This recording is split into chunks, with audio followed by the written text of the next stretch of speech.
ঐতিহাসিক বেজ দলত বিধায়ক চক্ৰধৰ গগৈ স্বচ্ছ তীৰ্থ অভিযান অযোধ্যাত ৰাম মন্দিৰৰ প্ৰাণ প্ৰতিষ্ঠা পূৰ্বে দেশৰ বিভিন্ন মঠ মন্দিৰ দৌল দেৱালয়ত স্বচ্ছ অভিযান কাৰ্যসূচী চলাই থকাৰ মাজতে শুকুৰবাৰে ঐতিহাসিক বেজপথাৰৰ বেজ দলত স্বচ্ছ অভিযান চলাই মৰাণ সমষ্টিৰ বিধায়ক চক্ৰধৰ গগৈৰ লগতে শতাধিক বিজেপি কৰ্মীয়ে ভাৰতীয় জনতা পাৰ্টি খোৱাং মণ্ডল কমিটিৰ উদ্যোগত ৰূপায়িত কাৰ্যসূচীত বিধায়কৰ লগতে সকলোৱে হাতে হাতে ঝাৰু লৈ ঐতিহাসিক বেজ দলৰ চৌহদ পৰিষ্কাৰ কৰে।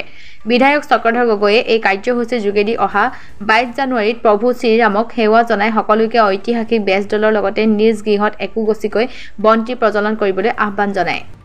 ভাৰতীয় জনতা পাৰ্টি খোৱাং মণ্ডলৰ উদ্যোগত আৰু আমাৰ দলৰ সমূহ কাৰ্যকৰ্তাৰ সহযোগত স্থানীয় ৰাইজৰ সহযোগত আমি এই আমাৰ মৰাণৰ ওচৰতে একেবাৰে খোৱাং সমষ্টিৰ প্ৰাণকেন্দ্ৰ ধেমেচিত থকা এই ঐতিহাসিক বেজ দলৰ প্ৰাংগণ আমি চফা কৰিছোঁ। বেজ দলটো আমি ধুনীয়াকৈ চফা কৰি ৰাখিবৰ কাৰণে আমি ব্যৱস্থা কৰিছোঁ। আজি আমাৰ প্ৰায় দলৰ 150-200 যুৱক যুৱতী আহি দলৰ কাৰ্যকৰ্তা আহি আমি চাফাই চিকুণ কামত আমি লাগিছোঁ।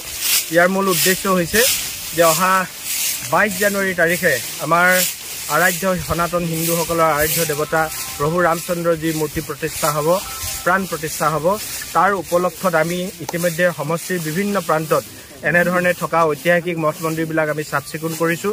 কেৱল আমাৰ দলৰ নেতৃত্বতে নহয়, ইতিমধ্যে গাঁৱে গাঁৱে ৰাইজে নিজেও চাফ চিকুণ কৰিছে আৰু আমি দলৰ কাৰ্যকৰ্তাসকলেও এনেধৰণে সমূহীয়াভাৱে ৰাজহুৱা অনুষ্ঠান প্ৰতিষ্ঠানবিলাক বিশেষকৈ ধৰ্মীয় অনুষ্ঠানবিলাক চাফ চিকুণ কৰি ৰাইজৰ মাজত এটা সজাগতাৰ ভাৱ সৃষ্টি কৰাৰ সমান্তৰালভাৱে আমি ভগৱানৰ প্ৰতিও ভক্তিভাৱ মানে স্বচ্ছতাতেই যে ভগৱান থাকে সেই কথাটো প্ৰতিপালন কৰিবৰ কাৰণেও আজি আমি এনেধৰণে চাফ চিকুণ কৰিছোঁ। ইয়াৰ পাছত আমি আকৌ কলাখোৱাৰ ৰাইডঙীয়া দললৈ যাম। কলাখোৱাৰ ৰাইডঙীয়াটো প্ৰায় 1700 শতিকাতে নিৰ্মাণ কৰা এটা দল আছে। সেই দলৰ চাফ চিকুণ কৰিবৰ কাৰণে আমাৰ দলৰ কাৰ্যকৰ্তাসকলে তাত ব্যৱস্থা লৈছে, আমি তাতো অংশগ্ৰহণ কৰিম।